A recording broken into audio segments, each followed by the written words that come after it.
આજનો લેક્ચર છે આપણો ગુજકેટ 2021 રિવિઝન સિરીઝમાં લેક્ચર નંબર 2 એટલે કે ચેપ્ટર નંબર 3 જે છે વિદ્યુત રસાયણ વિજ્ઞાન એનું આપણે અહીંયા રિવિઝન કરીશું અને એ રિવિઝન પત્યા પછી નેક્સ્ટ જે વિડિયો આવશે એ આવશે તમારે એમસીક્યુ નો એટલે ગુજકેટના અગાઉના વર્ષમાં પૂછાયેલા વિદ્યુત રાસાયણિક જે વિજ્ઞાન ચેપ્ટર જે છે એ ચેપ્ટરના અગાઉના વર્ષમાં જે પૂછાયેલા એમસીક્યુ છે એ એમસીક્યુ નું સોલ્યુશન હશે એમાં તો તમારે થિયરી કમ્પ્લીટ રિવિઝન થઈ જશે અને એના પછી એમસીક્યુ જે વિડિયો આવશે એટલે એમસીક્યુ પ્રેક્ટિસ થઈ જશે તો આ સિરીઝમાં તમને બે એક તો વિડિયો જે છે ચેપ્ટરનું થિયરી સોલ્યુશન મળશે થિયરીનું કમ્પ્લીટ રિવિઝન અને બીજો લેક્ચર જે આવશે બીજો વિડિયો જે અપલોડ થશે એ હશે તમારે એમસીક્યુ પ્રેક્ટિસ એટલે ચેપ્ટર તમારું આખું અહીંયા કમ્પ્લીટ થઈ જશે તો સ્ટાર્ટ કરીએ આપણે વિદ્યુત રસાયણ વિજ્ઞાન વિદ્યુત રસાયણ વિજ્ઞાનમાં બે પ્રકારના આપણે સેલ છે સેલ ભણવાના છે જેને કોષ કહીએ છીએ આપણે એકને આપણે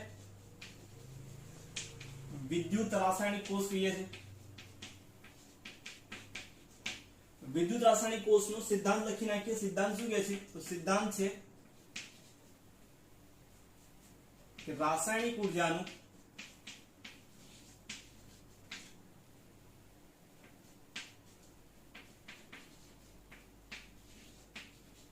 વિદ્યુત ઊર્જામાં રૂપાંતર રાસાયણિક ઊર્જાનું વિદ્યુત ઊર્જામાં રૂપાંતર બનીશું બીજો કોષ જે છે એને વિદ્યુત વિભાજનીય કોષ કહીશું આપણે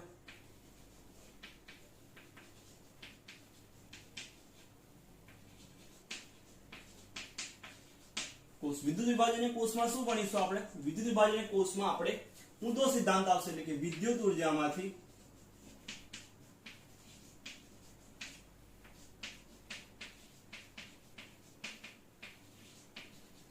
રાસાયણિક ઊર્જામાં રૂપાંતર આ બે વસ્તુ આવશે પછી ત્રીજો ટોપિક આપણે યાદ રાખવાનો છે કે ડેનિયલ સેલ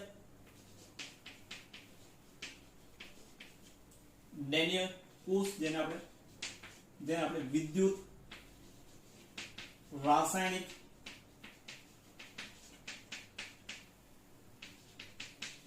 કોષ વિદ્યુત રાસાયણિક કોષનો ઉપયોગ શું થાય છે તો વિદ્યુત રાસાયણિક કોષનો ઉપયોગ જે છે NaCl છે Na છે તો NaOH છે એ બધી ધાતુના ઉત્પાદનમાં અને બીજો એને બળતણ કોષ એટલે કે આપણે જે સેલ જે વાપરીએ છીએ એનો ઉપયોગ એનો થાય છે કે રાસાયણિક ઊર્જામાંથી વિદ્યુત ઊર્જામાં રૂપાંતરણ કરે છે ડેનિયલ સેલમાં શું હશે તો ડેનિયલ સેલમાં આપણે શોર્ટમાં લખીએ ઝિંક છે એ એનોડ તરીકે વર્તે છે અને કોપર જે છે એમાં શું હશે તો કોપર જે છે કેથોડ તરીકે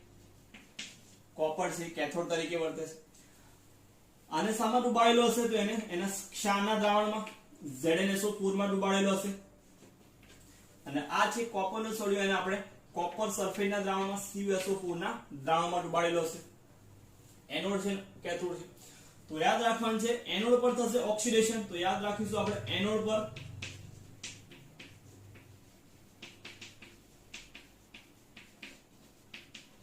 થાય ઓક્સિડેશન થાય એટલે ઝિંક માંથી શું થાય ઓક્સિડેશન એટલે કે ઝિંક જે છે એ ઓક્સિડેશન નો મતલબ થાય ઇલેક્ટ્રોન ગુમાવે એટલે Zn બનશે Zn+2 and 2 ઇલેક્ટ્રોન તો આમ ઓક્સિડેશન કહેવાશે સેકન્ડ છે કેથોડ છે એની પર થાય રિડક્શન યાદ રાખીશું રિડક્શન આને યાદ રાખીશું OA એટલે ઓક્સિડેશન એનોડ અને K ની મતલબ કેથોડ પર રિડક્શન OA K ની આ શોર્ટમાં યાદ રાખી લેશું આપણે હવે રિડક્શન થાય છે એનો મતલબ કે રિડક્શન નો મતલબ થાય ઇલેક્ટ્રોન મેળવે એટલે કે Cu+2 છે એ ઇલેક્ટ્રોન મેળવશે એટલે 2 ઇલેક્ટ્રોન મેળવી અને રૂપાંતર પામશે Cu ધાતુમાં તો આ થશે એની પ્રક્રિયા એનોડ પર ઓક્સિડેશન થાય ઝિંક નું Zn+2 2 electron Cu+2 Cu minus આખી પ્રક્રિયા લખી જેને કોષ પ્રક્રિયા કહીશું આપણે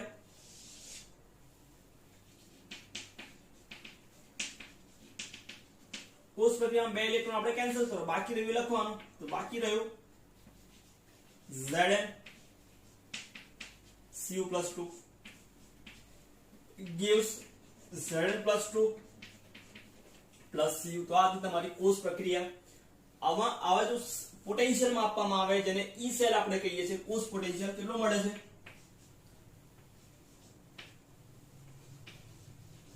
જેને પ્રમાણિત E0 સેલ છે કેટલું તો 1.1 વોલ્ટ મળે છે તો આ ડેનિયલ સેલ અથવા કોષ છે એની રચના અને કઈ પ્રક્રિયા થાય છે એ પછી નેક્સ્ટ એમાં આપણે યાદ રાખવાનું છે જો આ વિદ્યુત રાસાયણિક કોષ જે છે એમાં એક્સટર્નલ એટલે બાહ્ય આમાં હજુ લખી નાખીએ આપણે કે હવે જો ઇલેક્ટ્રોન અને વિદ્યુત પ્રવાહની દિશા પૂછાય તો ઇલેક્ટ્રોનનો પ્રવાહ જે છે કઈ દિશામાં હશે તો ઇલેક્ટ્રોનનો પ્રવાહ જે છે એ ઇલેક્ટ્રોનનો પ્રવાહ હશે એનોડ થી કેથોડ તરફ એટલે યાદ રાખશું A to C એટલે કે ઝિંક ટુ કેથોડ હશે ઝિંક ટુ કોપર હશે એટલે ઝિંક થી કોપર વાળો જશે ઇલેક્ટ્રોનનો પ્રવાહ જો એમાં વિદ્યુત પ્રવાહ પૂછાય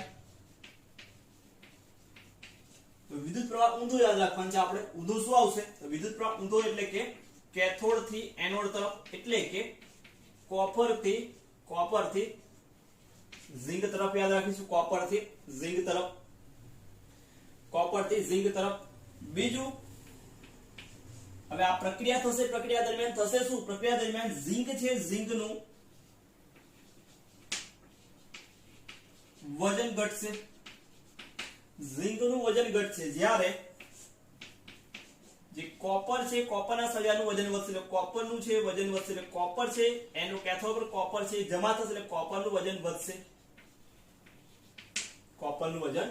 વધશે બીજું આમાં વપરાશે ક્ષાર સેતુ બે દ્રાવણને જોડવા માટે વપરાશે ક્ષાર સેતુ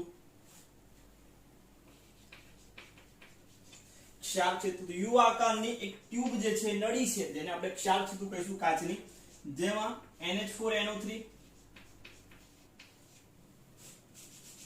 NH4NO3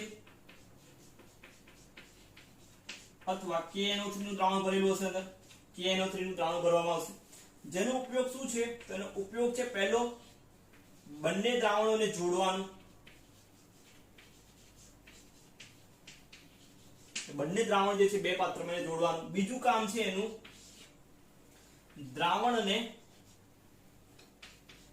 તટસ્થ રાખવાનું કોઈ એક બાજુ ધન વીજભાર ના વધી જાય બીજી બાજુ ઋણ વીજભાર ના વધી જાય એટલે કે દ્રાવણને તટસ્થ રાખવાનું કામ છે તો આ તો આપણે ક્ષાર સેતુ વિદ્યુત રાસાયણિક કોષ ડેનિયલ કોષ ને એમાં આવતી જે ઘટના અથવા જે પોઈન્ટ યાદ રાખવા છે બધા પોઈન્ટનો આપણે અહીંયા લિસ્ટ આઉટ કર્યું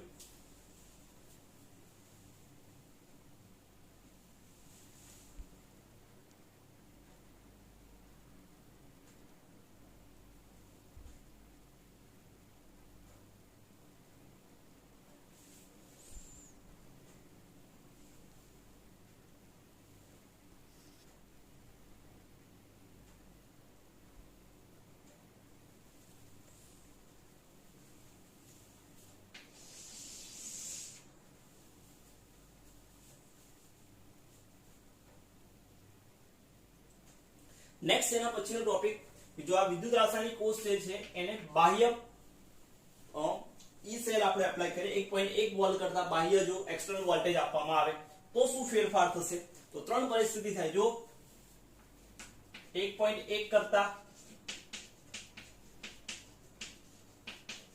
વધારે એપ્લાય કરવામાં આવે 1.1 કરતા વધારે એપ્લાય કરશું 1.1 કરતા વધારે હશે એટલે એક્સટર્નલ જે વોલ્ટેજ છે ને યાદ રાખવું હોય તો ઈ એક્સટર્નલ જે છે એ કેવો હશે વધારે હશે 1.1 વોલ્ટ કરતા તો શું પરિસ્થિતિ થશે તો જે સિચ્યુએશન થશે જે સેલ છે સેલ શું થશે તો સેલ છે એ વર્ક કરતો ઊંધો એટલે વિદ્યુત રાસાયણિક કોષ તરીકે વર્તે છે જગ્યા પર વિદ્યુત વિભાજનીય કોષ એટલે કે પ્રક્રિયા ઊંધી થશે એટલે શું થશે તો યાદ રાખશું ઇલેક્ટ્રોનનો જે પ્રવાહ છે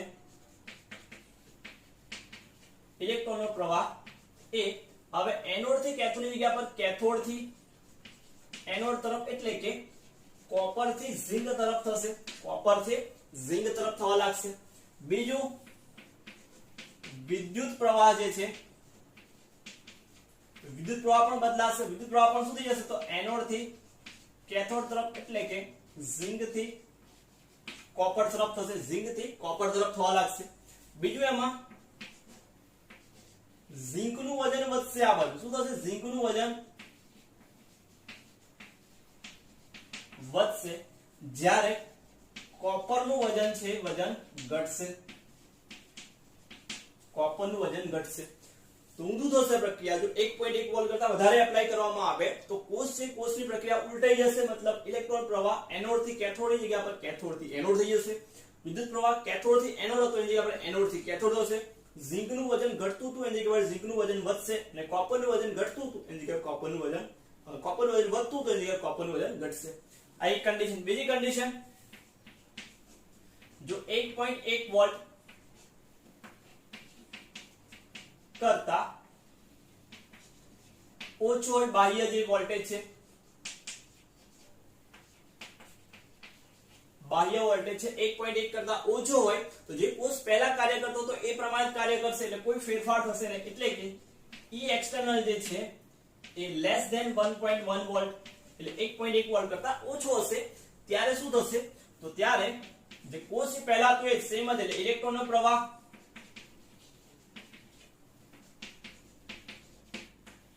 વિદ્યુત પ્રવાહનો પ્રવાહ, તો ઇલેક્ટ્રોનનો પ્રવાહ જે પહેલા હતો એ શું હતું? પહેલા તો A to C એટલે એનોડ થી કેથોડ એટલે કે ઝિંક થી કોપર હતો, ઝિંક થી કોપર હતો.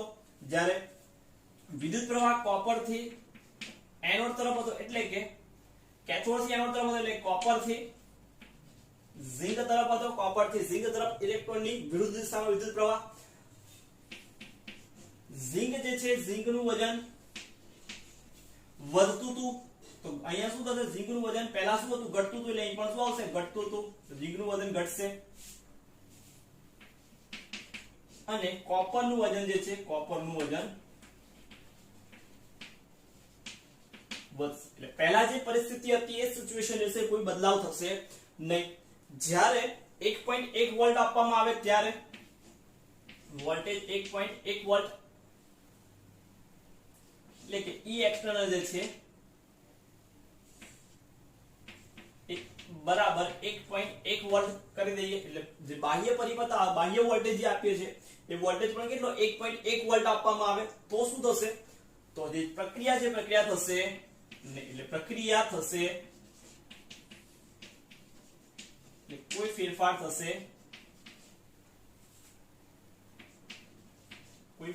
થશે નહીં. તો આટલું એમાં યાદ રાખવા જેવું હતું કે બાહ્ય વોલ્ટેજ જે આપવામાં આવે તો શું ફેરફાર થાય એની આપણે અહીંયા વિગત છે વિગત લખી. નેક્સ્ટ ટોપિક એમાં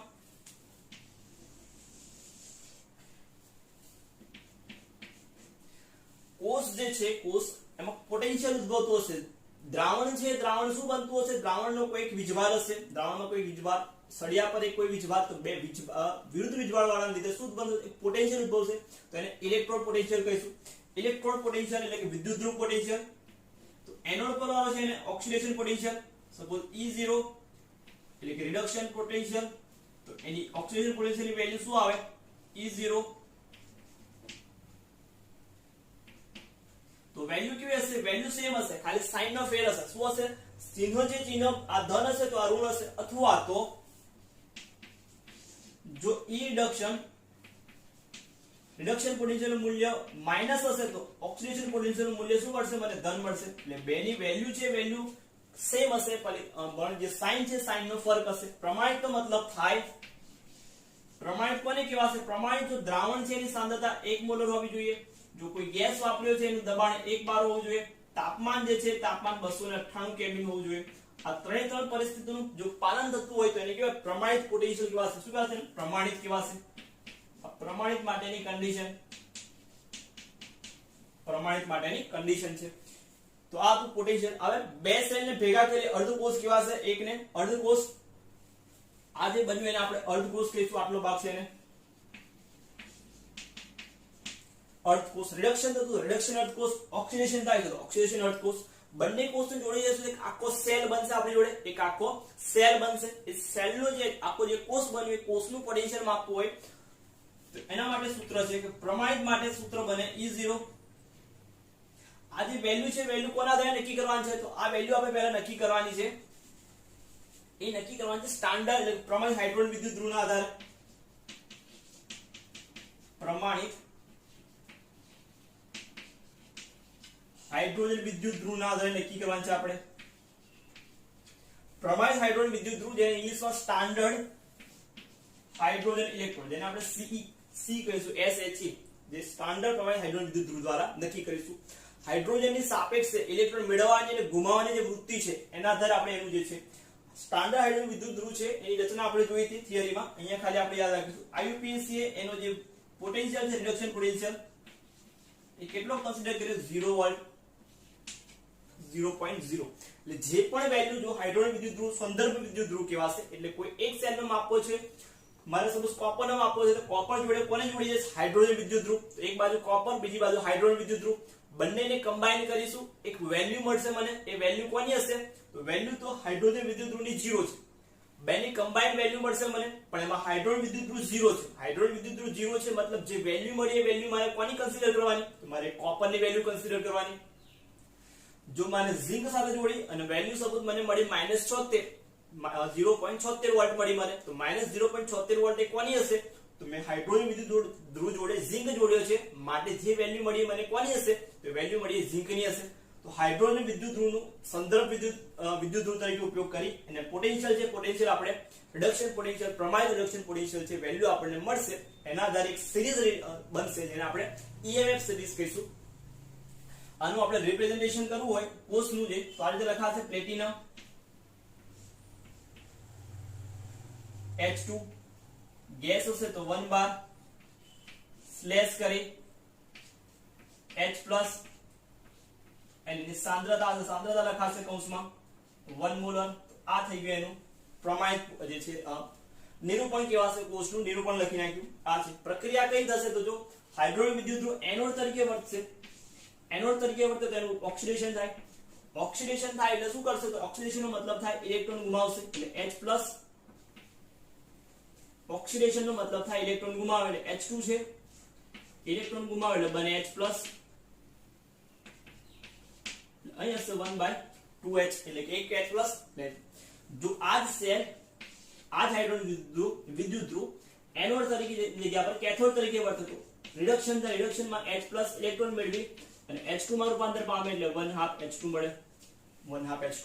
તો એનોડ તરીકે વર્તે તો આ પ્રક્રિયા થાય અને કેથોડ તરીકે વર્તે તો આ પ્રક્રિયા થાય. આના આધારે આપણે એક સેલ બનાવશું, એક આખી સિરીઝ બનશે પોસ્ટ પોટેન્શિયલની જેને આપણે EMF સિરીઝ કહીશું.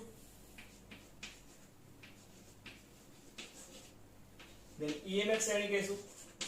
EMF શ્રેણીમાં આપણે યાદ રાખવાનું છે કે સૌથી ટોચ પર જે છે ફ્લોરિન હશે અને નીચે હશે લિથિયમ. ફ્લોરિન વાળો છે એની વેલ્યુ તમારી જોડે ધન હશે અને લિથિયમ છે એની વેલ્યુ તમારી જોડે ઋણ હશે. એની વેલ્યુ શું હશે? ઋણ હશે. હવે ધન અને ઋણ વેલ્યુ શું સૂચવે છે? તો ધન અને વેલ્યુ કે ધન વેલ્યુ સૂચવે છે કે હાઇડ્રોજનના કમ્પેરિઝનમાં H ના કમ્પેરિઝનમાં સાપેક્ષે આનું શું થશે? સહેલાઈથી જે છે એ ઇલેક્ટ્રોન મેળવી શકશે. જ્યારે ઋણ વેલ્યુ સૂચવે છે કે હાઇડ્રોજનની સાપેક્ષે વચ્ચે છે તમારી જોડે હાઇડ્રોજન, અહીં વચ્ચે શું હશે? હાઇડ્રોજન જેની વેલ્યુ 0 હશે. હવે હાઇડ્રોજનની સાપેક્ષે જે ઋણ વેલ્યુ વાળું છે એ સૂચવે કે હાઇડ્રોજનની સાપેક્ષે એની ઇલેક્ટ્રોન મેળવવાની વૃત્તિ કેવી છે? ઓછી છે. જ્યારે ધન વેલ્યુ સૂચવે છે કે હાઇડ્રોજન જે છે એ હાઇડ્રોજનના સાપેક્ષે ઇલેક્ટ્રોન મેળવવાની વૃત્તિ કેવી છે? ઉપરવાળાની વધારે છે. હવે લિથિયમ અને ફ્લોરિનની કેવા છે? ફ્લોરિનનું થશે ઇલેક્ટ્રોન મેળવશે એટલે કે થશે શું? રિડક્શન થશે એટલે એને કેવા છે? નિર્બળ રિડક્શન કરતા.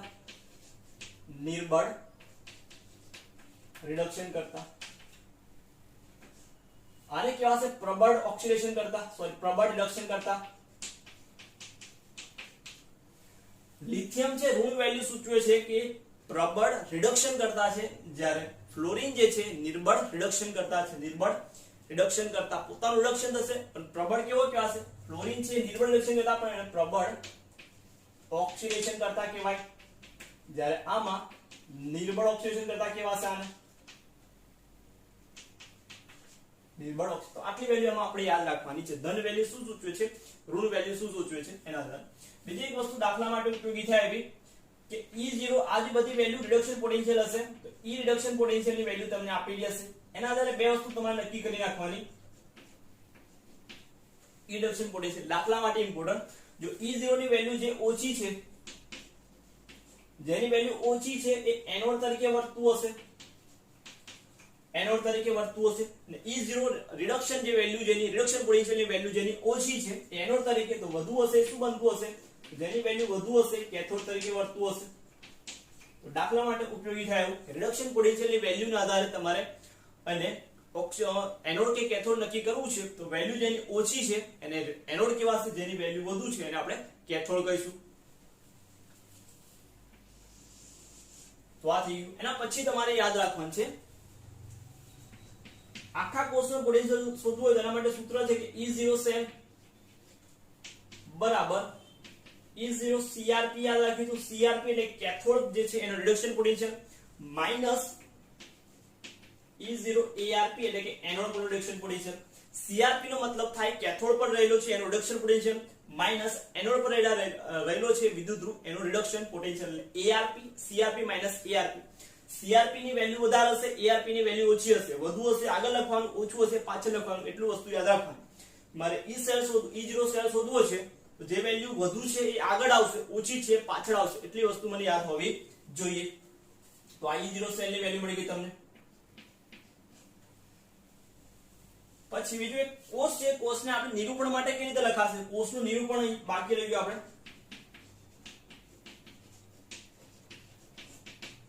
કોષ નિરૂપણ કરવું છે. કોષ નિરૂપણ એટલે શું આવશે? તો કોષ નિરૂપણમાં યાદ રાખજો આપણે LON યાદ રાખી લઈશું. લોન એટલે કે શું યાદ રાખશું? લોન એટલે કે લેફ્ટ સાઈડ પર, O એટલે કે ઓક્સિડેશન, E એટલે કે એનોડ અને N એટલે કે નેગેટિવ. એટલે કે ડાબી બાજુ જે આવશે એનોડ હશે, એની પર થાય ઓક્સિડેશન અને નેગેટિવ હશે. એટલે મારે લખવું હોય તો આ રીતે લખાશે. સપોઝ M સ્લેશ કરી M પ્લસ N જે પણ આયન બનશે એની સાંદ્રતા કૌંસમાં લખીશ. બે લાઈન દોરીશ. આ બે લાઈનને હું કહીશ ક્ષાર સેતુ કહેવાશે. ક્ષાર સેતુ કહેવાશે.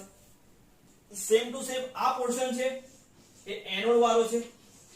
એવી રીતે આ બાજુનો જે પોર્શન આવશે, ભાગ આવશે, એમાં આવશે M પ્લસ N એ આયન સ્લેશ કરી અહીં એની કૌંસમાં એની સાંદ્રતા લખાશે. પછી સ્લેશ કરી ધાતુ જે ધાતુ, તો આ બાજુનો ભાગ cathode.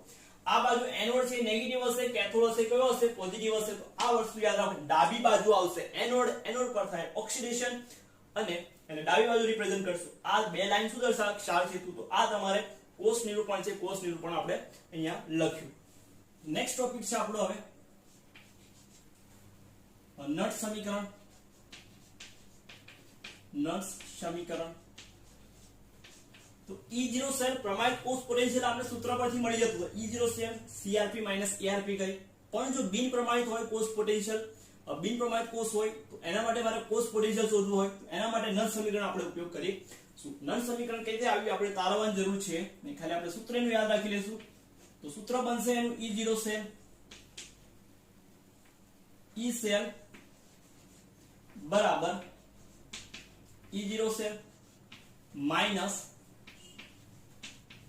RT upon NF ln anode પરની સાંદ્રતા ભાગ્યા કેથોડ પરની સાંદ્રતા. આપણે આ યાદ રાખવાનું છે. અથવા તો આને સિમ્પ્લિફાય કરી નાખું તો આવું લખાશે E0 cell minus 0.059 upon n.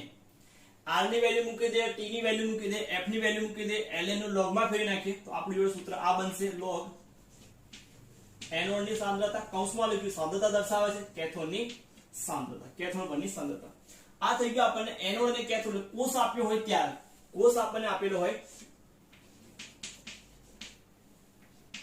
એટલે કોષ નિરૂપણ આપણને કરેલું હોય અને એના આધારે આપણે સમીકરણ લખવું હોય તો આ સમીકરણ આપીએ. પણ જો આપણને સમીકરણ આપેલું હોય અને સમીકરણ પરથી આપણે આ E0 સેલ E સેલ શોધવો છે તો E cell equal to E0 cell minus 0.059 upon n log નિપજની સાંદ્રતા ભાગ્યા પ્રક્રિયા. ત્યારે સમીકરણ વાપરશું આપણે કે જ્યારે આપણને કોષની જગ્યા પર સમીકરણ સ્વરૂપે આખું લખેલું હોય ત્યારે આ સમીકરણ આપણે વાપરી અને E સેલ છે શોધી શકીએ. n શોધવા માટે સિમ્પલ યાદ રાખી લેશું. n શોધવા માટે તમારે n એટલે શું? નંબર ઓફ ઇલેક્ટ્રોન, એટલે કે ઇલેક્ટ્રોનની સંખ્યા. એટલે કેટલા ઇલેક્ટ્રોન ચેન્જ થાય છે એ શોધવાના છે. સપોઝ તમે એક બાજુ છે Fe+2, બીજી બાજુ Cr+ Fe+ માંથી લખી નાખીએ આપણે. સપોઝ એ ચેન્જ થાય છે આપણી જોડે Fe+2 માંથી Fe+3 થાય છે, બીજી બાજુ તમારી જોડે Cr માંથી Cr+3 થાય છે, Cr માંથી Cr+3 થાય છે. એક ઊંધું લખીએ આપણે, Cu+2 માંથી Cu થાય તો બે ઇલેક્ટ્રોન ચેન્જ થાય છે. આ બધો 3 નો ઇલેક્ટ્રોન થાય તો 2 અને 3 કેટલા થાય? તો 2 ને 3 એટલે કે એક બાજુ 2 નો ઇલેક્ટ્રોન ચેન્જ થાય છે, બીજો 3 નો, તો 2 નો ક્રોસ ગુણાકાર કરી નાખવાનો. કેટલા ચેન્જ થાય છે? 2 નો ચેન્જ અને 3 નો ચેન્જ, તો n બરાબર કેટલા થાય? તો 2 × 3. આ રીતે તમારે n જે છે એ n ની વેલ્યુ આપણે નક્કી કરી શકીએ. નેક્સ્ટ ટોપિક છે આપણો સંતુલન અચળાંક.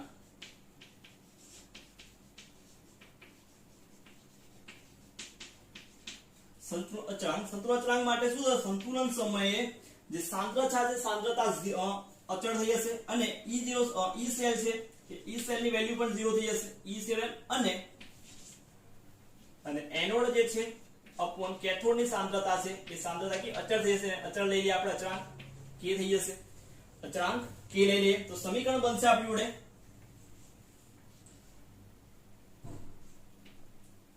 log જ લખીએ આપણે, log ના ફોર્મમાં log k બરાબર E0 cell into n upon 0.059. તો એક સમીકરણ આપણને આ મળશે, સમીકરણ મળશે, સંતુલન અચળાંક નું સમીકરણ બનશે આપણી જોડે. તો દાખલા માટે આ સમીકરણ આપણે યાદ રાખવાનું છે. એના પછી ગિબ્સ ઊર્જા આવશે. ગિબ્સ ઊર્જા જેને આપણે ડેલ્ટા G0 કે પ્રતિવર્તી વર્ગ, ડેલ્ટા G0 બરાબર સૂત્ર શું બનશે? ડેલ્ટા G0 બરાબર -NF E0 સેલ. એક સમીકરણ આ છે આપણે delta G0 -NF E0 cell. બીજું સમીકરણ છે એમાં log k માટેનું, તો આ ડેલ્ટા G0 બરાબર -RT ln k બરાબર અથવા તો -2.303 RT log k અથવા log kc લખેલું હશે. તો આ તમારા થઈ ગયા બે સમીકરણ, સંતુલન અચળાંકનું સમીકરણ, ડેલ્ટા G એટલે કે ગિબ્સ ઊર્જાનું સમીકરણ.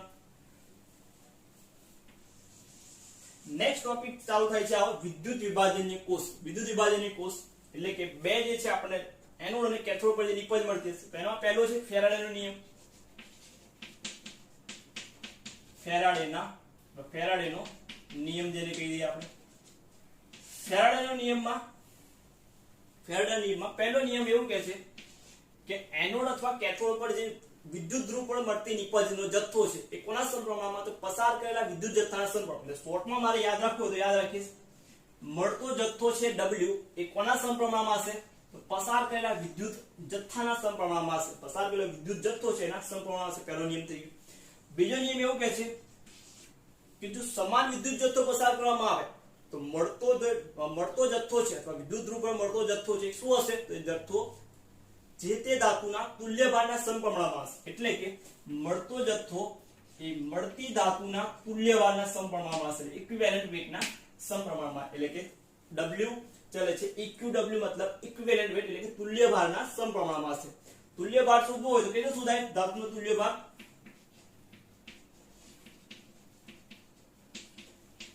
તો ધાતુનું પરમાણ્વીય દળ અથવા પરમાણ્વીય ભાર ભાગ્યા એની સંયોજકતા લખી નાખવાની. એનું તુલ્ય દળ તમને મળી જશે. તો ફેરાડેનો નિયમ થઈ ગયો. પછી આવે ઇલેક્ટ્રોન જે છે એ એક ઇલેક્ટ્રોન પરનો 1 મોલ ઇલેક્ટ્રોન પરનો વીજભાર, 1 મોલ ઇલેક્ટ્રોન પરનો વીજભાર કેટલો થાય? તો 1 મોલ ઇલેક્ટ્રોન એટલે કેટલા થાય? તો 1 મોલ ઇલેક્ટ્રોન એટલે કે 6.022 × 10⁻23 અને 1 ઇલેક્ટ્રોન પર વીજભાર હોય 1.6 × 10⁻19. બેનો મલ્ટીપ્લાય કરશો તમે તો તમારો આન્સર આવશે એ 96487 96487 એટલે કે અપ્રોક્સિમેટલી કુલમ્બ પર મોલ અથવા તો એને આપણે દાખલા માટે 96500 કુલમ્બ પર મોલ, જેને આપણે 1 ફેરાડે તરીકે ઓળખે છે. 1 ફેરાડે બરાબર કેટલા થાય? તો 96500 કુલમ્બ. 96500 કુલમ્બ. તો આ એક આપણને વેલ્યુ મળશે. બીજી એક વસ્તુ યાદ રાખવાની છે, તમારે જે પણ ધાતુનું રિડક્શન કરો તો કેટલા ફેરાડે જોઈશે, કેટલા વીજભાર જોઈશે. પહેલા q બરાબર શું લખાશે? q બરાબર તમારી જોડે I * t સૂત્ર થાય. એક આ સૂત્ર યાદ રાખવાનું છે, q બરાબર I * t. બીજું સૂત્ર તમારે દાખલા અને MCQ માટે ઉપયોગી થાય. કોઈ પણ ધાતુનું તમારે દળ શોધવું છે તો W બરાબર IT/NF કરજો અને ગુણ્યા જે તે ધાતુ છે ધાતુનું પરમાણ્ય દળ કરજો. જે તે ધાતુનું પરમાણ્ય દળ કરજો. બીજું બે અલગ અલગ ધાતુ તો W1 equivalent 1 બરાબર W2 તે ધાતુનું તુલ્ય ભાર. તો આ એક સૂત્ર બીજું બનશે. તો આટલા સૂત્રો તમારે દાખલા માટે છે, દાખલા માટે યાદ રાખવાના છે. હવે એમાં જોઈ લઈએ જે તે ધાતુ છે ધાતુનું મારે કેટલા ઇલેક્ટ્રોન કેટલા ફેરાડે જોઈશે. તો એવું આપણે એક ઉદાહરણ જોઈ લઈએ. એલ્યુમિનિયમ છે Al+3, કેટલા ઇલેક્ટ્રોન જોઈએ? 3 ઇલેક્ટ્રોન જોઈએ. તેમાંથી રિડક્શન પામી અને એલ્યુમિનિયમ આપણને મળે. તો MCQ માટે પૂછાયું કેટલા ઇલેક્ટ્રોન જોઈશે? તો 3 મોલ ઇલેક્ટ્રોન જોઈએ. 3 મોલ. કેટલા ફેરાડે જોઈએ? તો 3 ફેરાડે જોઈએ. કેટલા કુલમ્બમાં જોઈએ? તો 3 * 96500 કુલમ્બ. મોલમાં પૂછે 3 ઇલેક્ટ્રોન, ફેરાડેમાં પૂછે 3 ફેરાડે અને કુલમ્બમાં પૂછે તો 3 * 96550 છે. કેટલા મળશે? તો પરમાણુ દળ એટલું 27 ગ્રામ મળશે. આમાં પણ કેટલું મળે? 27 ગ્રામ. એના પરમાણુ દળ કેટલું મળે? ને કેટલું મળે? તો 27 ગ્રામ એલ્યુમિનિયમ છે, એલ્યુમિનિયમ આપણને મળશે. તો આ એક વસ્તુ યાદ રાખવાની છે. હવે મળતી નિપજ આપણે યાદ રાખવાની છે. ધાતુનું જે છે આપણે વિદ્યુત વિભાજન કરશું. જે તે NaCl છે કાં તો કોપર સલ્ફેટ. તો કઈ કઈ આપણને નિપજ મળે છે, નિપજ યાદ રાખવાનું. પહેલું છે આપણે NaCl ટેક્સ્ટબુક પ્રમાણે પીગલિત NaCl છે. પીગલિત NaCl માં કઈ કઈ નિપજ મળશે? પીગલિત NaCl માં યાદ રાખશું એનોડ પર તમને મળશે Cl2 વાયુ. એનોડ પર યાદ રાખશું Cl2 વાયુ મળશે. કેથોડ પર તમને મળશે સોડિયમ ધાતુ મળશે. પીગલિત NaCl નું તમારે વિદ્યુત વિભાજન પૂછાય તો બળતી નિપજ એનોડ પર Cl2 વાયુ અને કેથોડ પર સોડિયમ ધાતુ મળશે. પીગલિતની જગ્યા પર જલીય NaCl માટે યાદ રાખશું એનોડ પર તમને મળશે Cl2 વાયુ. કેથોડ પર મળશે તમને H2 વાયુ. Cl2 વાયુ મળશે. અને દ્રાવણમાં શું હશે? તો દ્રાવણમાં તમારી જોડે બચશે અહીંયા NaOH. દ્રાવણમાં શું બચશે? NaOH. એટલે જો દ્રાવણ એ કેવું થશે? બેઝિક નેચર થશે. બેઝિક એટલે જો એમાં ફિનોલ્ફથેલિન નાખું તો રંગ કેવો થાય? ગુલાબી રંગ આપે. એટલે દ્રાવણ કેવું થશે? બેઝિક રહેશે. NaOH બનશે દ્રાવણમાં. એટલા માટે દ્રાવણ કેવું થશે? ફિનોલ્ફથેલિન નાખશું એટલે ગુલાબી રંગ, એટલે બેઝમાં ગુલાબી રંગ જોવા મળે. તો આ થશે જલીય NaOH. બીજું એમાં યાદ રાખવાનું છે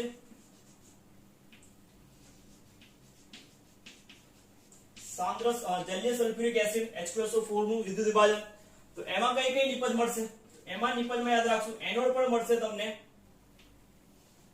ઓક્સિજન વાયુ અને કેથોડ પર એમાં મળશે તમને હાઇડ્રોજન વાયુ અને H2 મળશે. એનોડ પર O2 મળશે અને C પર એટલે કેથોડ પર તમને H2 વાયુ મળશે. આ હતું તમારે ચેપ્ટર નંબર 3 નું રિવિઝન. આટલી વસ્તુ તમારે એમાં